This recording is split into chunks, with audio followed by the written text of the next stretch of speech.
सलाम, नमस्ते, आपका स्वागत है। हम बात करेंगे प्रज्ञता फाउंडेशन एनजीओ जो मेंटल इलनेस पे काम करता है। मेंटल इलनेस पे काम करना अपने आप में बहुत बड़ी बात है और आजकल हम ये देख रहे हैं कि काफ़ी हद तक लोग मेंटल इलनेस से परेशान हैं। हमारे पास काफ़ी उदाहरण हैं। हर साल 8 लाख के आसपास लोग सुसाइड करते हैं, जिसमें से 1.5 से 2 लाख व्यक्ति आमतौर पर भारत में पाए जाते हैं और उनकी आयु 20 वर्ष से लेके 40 से कम के आसपास होती है। लेकिन ये समस्या आजकल इतनी बढ़ गई है, तनाव है पढ़ाई का, संबंधों का, व्यवहार का, समाज का और अपने देखने वाले दृष्टिकोण में नेगेटिव देखना। ऐसे में प्रज्ञता फाउंडेशन एनजीओ आपको मेंटल इलनेस के लिए सहायता करती है और आप पीछे स्क्रीन में देख सकते हैं, उनके नंबर्स भी दिए हुए हैं। आपको कोई भी शक हो या कोई भी किसी प्रकार का तनाव हो, उनसे संपर्क कीजिए। अब बात करते हैं कि हम योगा के माध्यम से, योग के माध्यम से कैसे मेंटल इलनेस को ठीक कर सकते हैं। देखिए, सबसे पहले तो बात यह है कि मेंटल इलनेस होता क्यों है। इसका कारण यही है कि आप बाहरी दृष्टिकोण में ज़्यादा नेगेटिविटी को लेते हैं। अब ऐसे में इसका इलाज कैसे किया जाए, इसके लिए एक आसन जो सबसे मुख्य माना जाता है, इसके लिए आपको ध्यान देना होगा कि आपके घुटने में कोई तकलीफ ना हो। वज्रासन में बैठ के और उसके बाद आपको थोड़े से पीछे पैरों को खोल के, अंगूठों को पैरों के टच करके और हाथों को पीछे सपोर्ट की तरह लगा के बैठेंगे। उससे आपको आनंद मदिरा आसन का अनुभव होगा।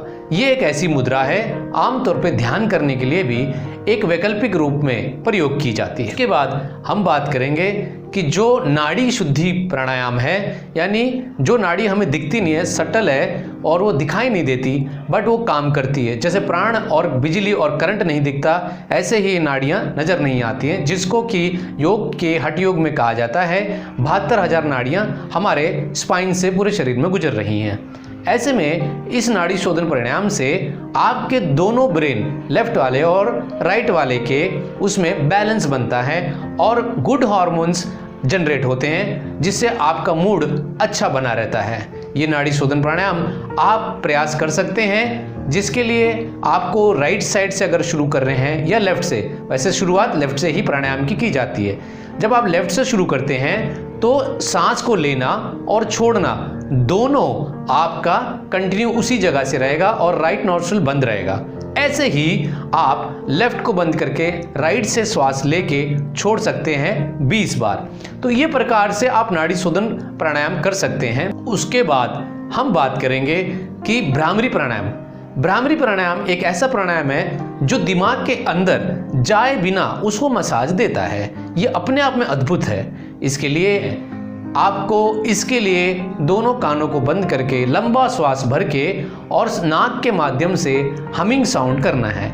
ये आमतौर पे हनी बी, यानी कि क्वीन ऑफ हनी बी, उसके नाम पे रखा गया है, इसलिए इसका नाम भ्रामहरी प्राणायाम है। यानी कि एक शहद की मक्खी की रानी की जो साउंड होती है, उसके आधार पे ये नाम रखा गया है। ये तीनों चीज़ों को बड़ी ही आसानी से कोई भी व्यक्ति कर सकता है। इसके लिए अगर आपको पॉसिबल हो तो आप इसको सुबह सुबह करें, अभ्यास करेंगे तो ज़्यादा लाभ होगा।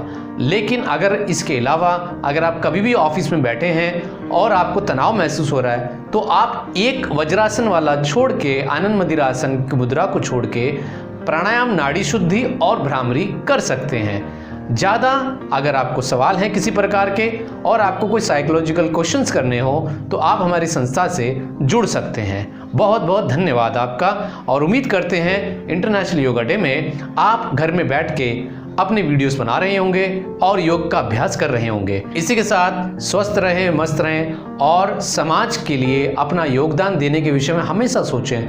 अपने बारे में मत सोचें कि आपके साथ क्या गुजरी है, आपके अलावा दूसरों के साथ भी गुजरती है। जब आप दूसरों की मदद करते हैं, जिस तरह से प्रज्ञता फाउंडेशन दूसरों की मदद करता है, उससे दुख बढ़ जाता है और दुख कम होता है। आप भी हमारे साथ जुड़ सकते हैं और इस प्रकार से समाज की सेवा करके अपना दुख कम कर सकते हैं। और आपको जब सामने का दुख दिखता है तो आपको अपना कम लगता है, इससे तनाव कम होता है। समाज से रूबरू रहें और अपने दृष्टिकोण को हमेशा पॉजिटिव रखें। धन्यवाद, बहुत बहुत शुक्रिया आपका।